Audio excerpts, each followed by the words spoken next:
अस्सलाम वालेकुम व्यूअर्स, कैसे हैं आप लोग? खैरियत से हैं? आज दोबारा से मैं हाजिर हुआ हूँ एक नई वीडियो लेके। मैं हमेशा एक कॉमन टॉपिक पे बात करता हूँ। इसी तरह आज भी हमारा एक टॉपिक है और वो है शोल्डर पेन। जैसे कि लास्ट वीडियो अगर आपने मेरी देखी हो तो उसमें मैंने फ्रोजन शोल्डर के बारे में डिटेल एक वीडियो बनाई थी और उसकी ट्रीटमेंट, एक्सरसाइजेज, सब चीज़ें मैंने बताई थी। वो मैं अपने डिस्क्रिप्शन में उसका लिंक भी मौजूद होगा, आप वहाँ से देख भी सकते हैं। आज भी हमारा टॉपिक जो है वो शोल्डर पेन ही है, लेकिन शोल्डर पेन बेसिकली कि जैसे लास्ट वीडियो मैंने बताया था कि ये एक मोस्ट मूवेबल जॉइंट है, हर तरफ ये मूव करता है। तो शोल्डर बेसिकली ये बॉल एंड सॉकेट जॉइंट है, यानी बॉल जो है ह्यूमरस की ये बॉल है और ये सॉकेट के अंदर फिट होती है, और वो बॉल जो है सॉकेट से बड़ी है, लेकिन फिर भी वो स्टेबल होती है, वहाँ पे फिट रहती है। उसकी वजह यह है कि उसके ऊपर बहुत सारे मसल्स हैं, लिगामेंट्स हैं और टेंडन्स हैं। जो मसल्स हैं उनको हम रोटेटर कफ मसल्स कहते हैं। मेनली रोटेटर कफ का मतलब यही है कि रोटेट करने में फैसिलिटेट जो मसल्स करते हैं उनको रोटेटर कफ मसल कहा जाता है। यानी शोल्डर चारों तरफ रोटेट करता है और उसको स्टेबिलिटी जब प्रोवाइड कर रहे होते हैं तो ये मसल टेंडन कर रहे होते हैं, इसलिए इनका नाम रोटेटर कफ पड़ गया। ठीक है, देखिए फ्रोजन शोल्डर जैसे मैंने बताया था कि आपका कांधा जो है वो जैम हो जाता है। ठीक है, किसी भी मूवमेंट आप जब कर रहे होते हैं, ऊपर उठा रहे होते हैं, इंटरनली एक्सटर्नली कहीं भी रोटेट करते हैं, उसमें ये जैम होता है और पेन होता है, और आप ज़बरदस्ती भी लेके जाते हैं तो ये ऊपर नहीं जा पाता। ठीक है, लेकिन जो कि रोटेटर कफ इंजरी जो होती है, वो रोटेटर कफ इंजरी का मतलब ये नहीं होता कि रोटेटर कफ के चारों मसल ही इंजर्ड हो जाते हैं एक साथ।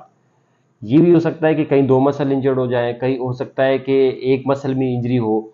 तो कहने का मतलब है कि ये जिस मसल में इंजरी होगी उसी मसल के थ्रू जो मूवमेंट्स मैंने आपको बताई हैं, फॉर एग्जांपल जो है वो रोटेशन है इंटरनली, तो मैं इंटरनली रोटेशन जो मसल करवाता है उसकी इंजरी होगी और उसी में आपको पेन हो रहा होगा, ना कि आपको ये इसमें या ऊपर उठाने में या यूं करने में पेन होगा, बल्कि एक स्पेसिफिक आपको मूवमेंट में पेन आ रहा होगा।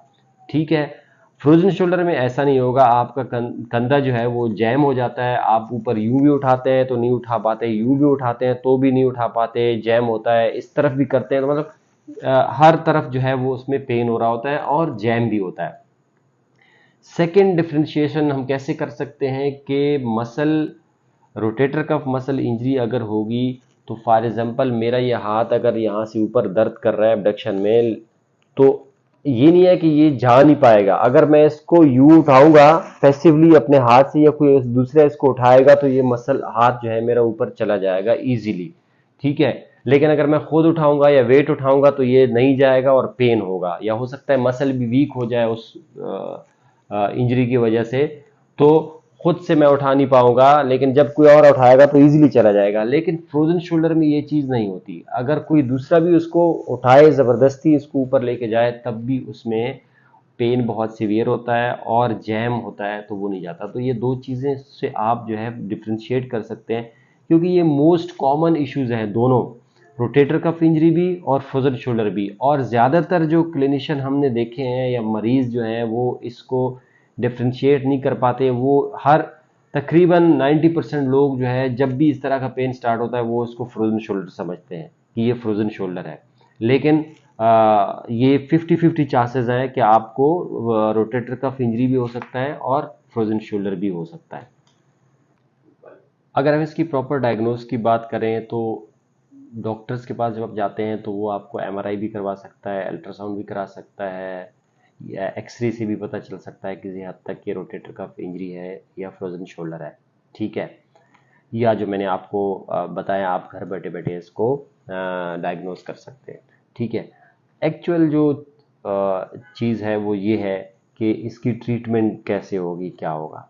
ठीक है, सबसे पहले तो ये बात नोट कर लें कि जिस पोजीशन में आपको पेन है, जिस मूवमेंट में आपको पेन है, उस मूवमेंट को अवॉइड करना है, जिसको हम रेस्ट कहते हैं। ठीक है, यानी उस मूवमेंट को आपने बार बार नहीं करना, उसको अवॉइड करना है, क्योंकि आपका जिस मूवमेंट में पेन हो रहा है, इट्स मीन कि वो मसल जो है वो इंजर्ड है। आप उसको बार बार यूं अगर करेंगे या बार बार वो मूवमेंट करेंगे तो उस मसल के ऊपर बार बार आप लोड डाल रहे होंगे और वो बार बार आप उसको पिंच कर रहे होंगे, ठीक है, तो वो इंजरी कभी रिकवर नहीं होगी। तो इसलिए आपने मैक्सिमम या मिनिमम जो है मैक्सिमम 4 वीक्स और मिनिमम 2 वीक्स जो है वो रेस्ट करना है। रेस्ट का मतलब ये है कि आपने बेड पे नहीं लेट जाना, बल्कि जो मूवमेंट्स आप जिस मूवमेंट में आपको पेन आ रहा होता है उसको नहीं करना, लेकिन बहुत लॉन्ग टर्म तक भी नहीं करना कि आप उस मूवमेंट को ना करने की वजह से अपना शोल्डर भी जैम करवा सकते हैं, कि आप 2 महीने 3 महीने उस मूवमेंट को ना करें। सेकंड, आपने आइसिंग करनी है उस एरिया में जिस एरिया में आपको पेन होता है। फॉर एग्जाम्पल मैं यूं इंटरनली रोटेट कर रहा हूँ तो मुझे यहाँ पे पेन आ रहा होगा बैक साइड पे, ठीक है, या फ्रंट पे, या जिस एरिया में पेन है उस एरिया में आने 15 से 20 मिनट तक आइसिंग करनी है, और दिन में 2 से 3 दफ़ा ये लाजमिंग करनी है। बर्फ़ की सिकाई जिसको हम नॉर्मल लैंग्वेज में कहते हैं वो करनी है, ठीक है। नंबर थर्ड जो है, जब ये 2 हफ्ते या 4 हफ्ते कंप्लीट हो जाएं तो उसके बाद चूंकि मसल यूज़ नहीं हो रहा होता, जिसको हम डिसयूज एट्रोफी कहते हैं, तो मसल वीक हो जाता है, फिर उसकी वजह से मे बी इम्पिंजमेंट हो रही होती है, मसल के टेंडन और ये आपस में टकरा रहे होते हैं, तो उससे भी आपको पेन हो सकता है। तो उसके बाद आपने जो है उसकी strengthening exercises, light exercises start कर देनी है। फॉर एग्जांपल जैसे ये अबडक्शन करनी है यूं, ठीक है, इसको यूं आपने रोक के यूं उठाना है, ठीक है, इसको रोक के यूं उठाना है, ठीक है, इसी तरह इसको यूं रोक के ऐसे घुमाना है, यूं रोक के ऐसे घुमाना है। तो ये आप घर पे खुद कर सकते हैं, ठीक है।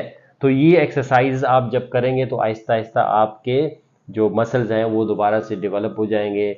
मीनवाइल आपने रेस्ट भी किया होगा, मसल आपका रिकवर हो गया होगा, आइसिंग भी की होगी, या फिर आप डॉक्टर के मशवरे से जो है कोई एंटी इन्फ्लेमेटरी ड्रग्स होती हैं जो इन्फ्लेमेशन को कम करती हैं, वो भी ले सकते हैं, ठीक है।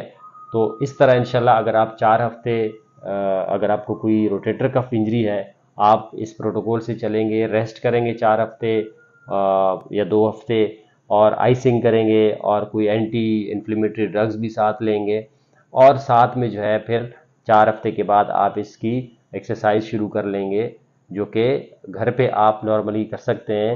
या मे बी मैं आपके लिए जो नेक्स्ट वीडियो बनाऊंगा उसमें प्रॉपर जो है वो थेराबैंड और इस तरह की एक्सरसाइजेस की पूरी वीडियो की सीरीज बना दूंगा, वो आप देखेंगे तो आपका रोटेटर कफ जो है वो विद इन मंथ इंशाल्लाह वो रिकवर हो जाएगा। उम्मीद है वीडियो से आपको कुछ सबक हासिल हुआ होगा, आपने कुछ सीखा होगा। हमारी नेक्स्ट वीडियोस को देखने के लिए हमें आप सब्सक्राइब करें और साथ में बेल का भी बटन दबाएं ताकि आपके पास नोटिफिकेशन आता रहे। थैंक यू, अल्लाह हाफ़िज़।